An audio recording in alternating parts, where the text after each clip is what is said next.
What's up, everybody? Welcome to another episode of the CompileSwift Podcast. I'm your host, Peter Wynn. You can go to CompileSwift.com/podcast to find all the details. In this episode, I am going to be talking about old code and refactoring code and why I think that's important. Okay, so let's start talking about this. So why is refactoring code and why is updating and maintaining old code important? And the answer is really simple. Code is literally the lifeblood of our applications, right? It's what makes everything happen. And therefore, we need to keep it healthy, just like we would keep ourselves healthy. The important thing here is that you need to acknowledge that just once you've done some code and you've shipped an app, that is not the end of the story, right? It really is just the beginning of the important part of the story and your commitment to providing your users healthy applications.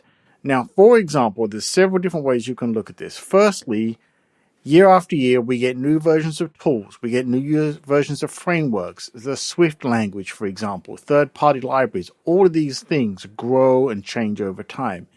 So therefore, we need to make sure that our code base stays compatible with these newer versions, and also that when something is retired in an older version, if we are using that in our code, it's best to get that stuff out there as soon as we can.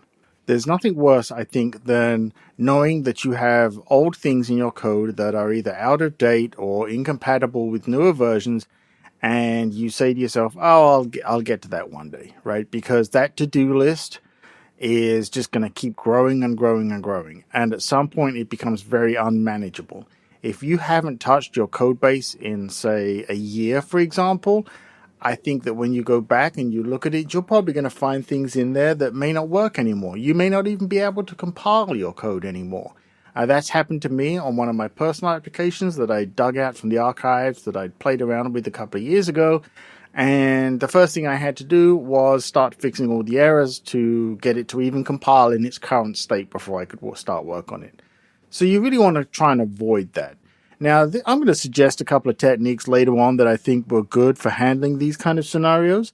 But I also want to talk about, this refactoring of the code. Now, we all know that when we ship applications, sometimes you put things in because you need to ship it. They're perfectly stable. They work perfectly fine. But you also know that you probably could have done this a different way and a more optimized way, something like that. And going back and refactoring that as part of this code management process is important as well. I think it's also super important to try and keep our code as lean and healthy as possible. As we all know, as we've heard it said, and it's quite right, the best code is the code you don't write.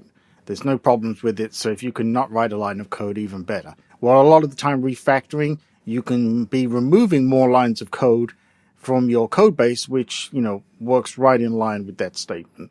I forget who it is. I'm sure someone said it. Reach out to me at CompileSwift on Twitter or CompileSwift.com and let me know. I'd love to give them the credit for it.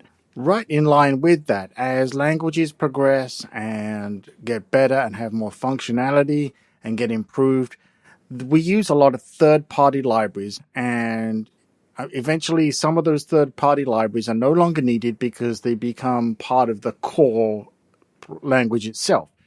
The Swift Foundation, for example, is a great example of that. There is so much stuff in there, and I'm sure it'll grow over time. A lot of these things are going to grow, and you find, I no longer need a third party to do XYZ, and so you can just strip all that out and take advantage of it in the system, and away you go. So these are all really important factors. Refactoring is not just about our code now. It's also about the going back and looking at the code that we've written in the past because we've learned new techniques, right? We know how to do something better, or we now understand it more and the language allows us to do something better. So these are all important aspects of this. Going to take a quick break here. When we come back, I'm going to give you a couple of examples of how I think you can go about approaching and dealing with this without making it some major event that you have to work through. Time for a break. Break time over. Okay, so now you're saying to yourself, yeah, that's all great, Peter, but how do we get this to fit in with our busy work schedules and all of our crazy things that we have to deliver? Well, I got a couple of examples for you here to think about. So firstly, You don't want to do all this in one go. If you try to take on, say, an application and a code base, and you're like, okay, today I'm going to sit down and I'm going to work through this, that is not going to work for you. That is not the technique you want to use. You want to look at something and you want to break it down, right? Very much like we break things down into our, Scrum tasks, Jira tasks, whatever you want to look at them that way, our tickets, trouble tickets. We really want to break this down into a similar fashion. So, for example, you could take an application and then break it down, and you know what features are in there. So maybe you want to break it down even further and say, okay, today I'm going to look at the code base for feature X.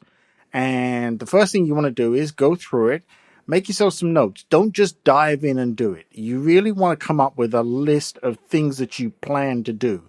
So spend some time with either you or your team and going through and saying, okay, we think this could be better. So that's, make yourself a little to-do list of look at this, look at that, right? The things that you think your gut tells you can do something about. So that's the first step. And also, be looking for those to-do items that somehow magically always get left in the code base, right? There's always that to-do comment, I need to refactor this one day. Well, guess what? Now it's on the list, right? So that's one approach to doing it. Once you've got that list, work through them slowly, piece by piece. Now, another approach is to be, kind of ruthless and say, okay, are there areas of the application where I know it could be better, but it's not a particularly well-used part of the app, or, maybe we're going to retire that part of the application at some time in the future. So you don't want to touch those. Just leave them alone, because especially if you're going to retire it, you're wasting your time by refactoring. Just leave it alone.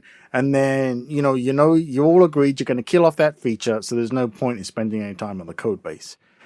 So, and the last one is to just do it as you're going through the app. Now, I don't think that this is the best way to do it. But as you are working on the code base for applications, adding new features or bug fixes or things like that, and you see something and you say, hey, I think I can probably make that better, then do it there and then. Spend a little time again, just work on that one little bit.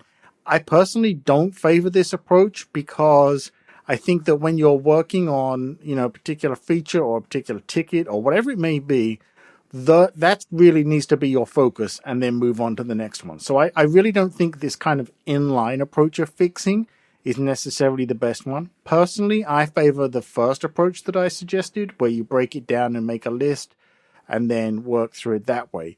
So that's a couple of suggestions on how I think you can deal with this. If you have any thoughts on it, I would love to hear them, or any tips or suggestions that we can pass on to the rest of the users. Reach out to me. All the social networks, just look for CompileSwift. I'll be there somewhere. And you can also go to CompileSwift.com/contact. Let me know. And if you have suggestions, or I would really would love to just be able to share those with everybody and improve, the code base that we all work on and make lives better for all of us. So that's pretty much it in this episode. It's kind of one of those soft skills, as I call it, where it's not directly coding, but it's really related to the health of your application. I hope this has been helpful. Let me know. Again, go to CompileSwift.com and let me know if you have some topics that you would like me to talk about. You can suggest those as well, and I'll be more than happy to dive into them. I'm also more than happy to have people come on the show, and we can discuss topics related to Swift or app development. So if you want that, again, reach out to me via the website. That's it. I'll see you in the next one.